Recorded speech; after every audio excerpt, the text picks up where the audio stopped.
Hi friends, welcome in today. My name's Kobe Anderson and I work here at the Scott Family Amazeum. And today I have a super cool activity for you guys to do called paper chromatography.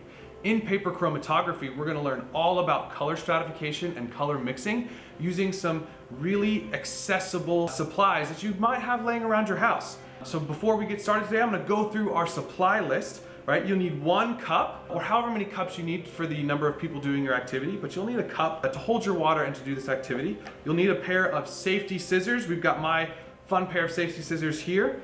You'll need a coffee filter, so ask your parents to use one of their coffee filters that they have around the house.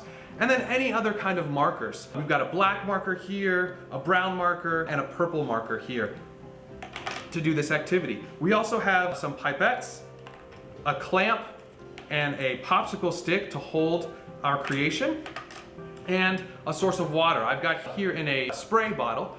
We'll talk about that here in a little bit.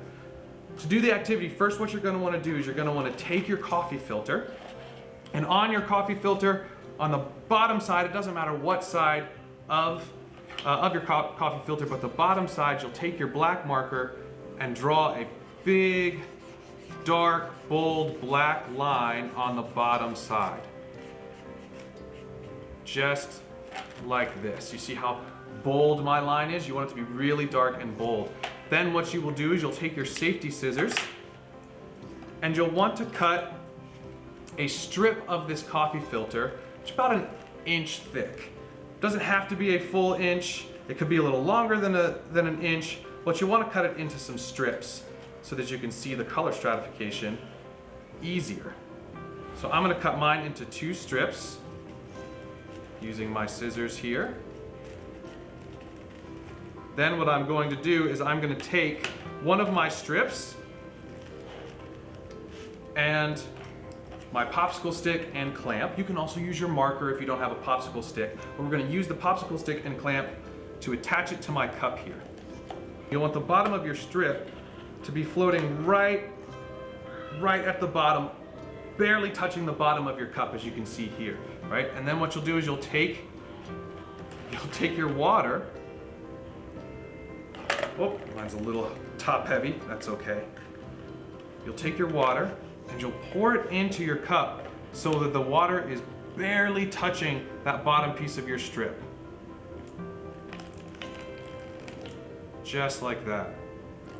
And as you can see, the water is already starting to travel up to my strip. I'm gonna add a little bit more water so it goes a little faster because my line is a little high here. But you can see the water starting to travel all the way up, and then soon it's going to touch that black line, and some really cool things are gonna happen when it touches that black line.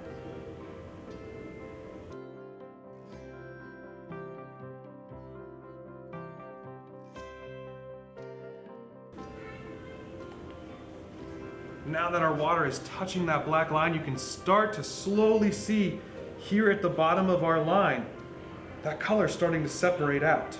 Once your water touches that line, you can start making some observations of what do you see and what are you noticing of that black line. I'm noticing that our color is starting to separate out, and we're starting to see some other colors other than black.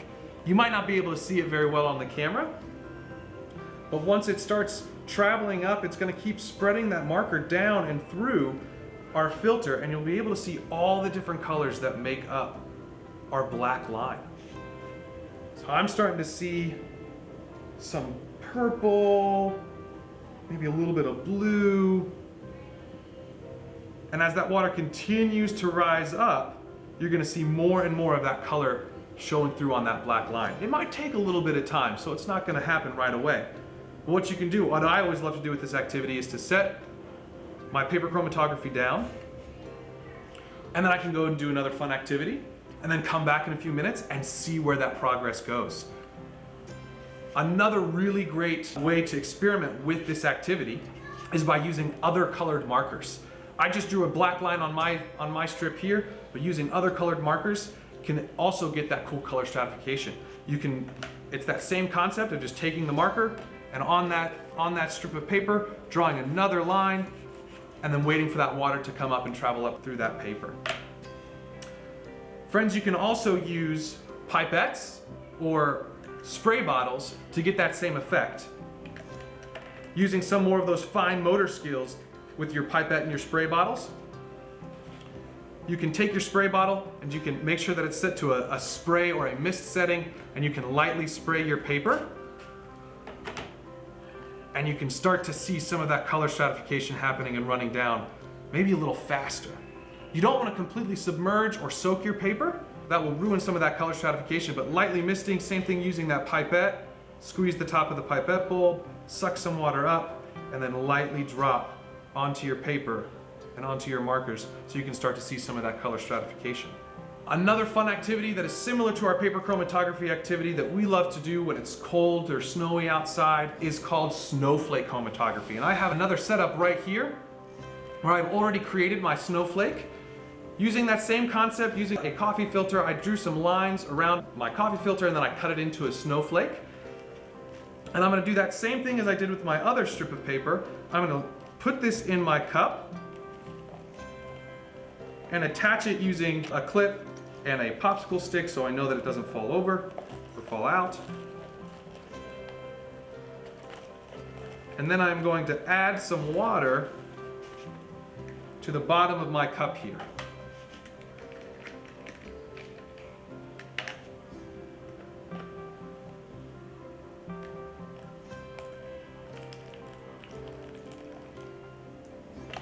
And then I'm going to watch as it starts to travel up the coffee filter snowflake to the different lines, and it's going to start to separate out.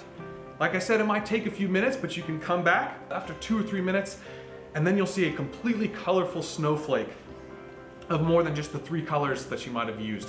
I just used 3 colors. I used black, orange, and teal. In a few minutes, I'm going to be able to see a lot of different colors as that water starts to travel up through our snowflakes. Well, friends, that's our activity for today. That's paper chromatography. I hope you enjoyed it, and I hope you get a chance to try it out and show us some really awesome colors. Thanks so much.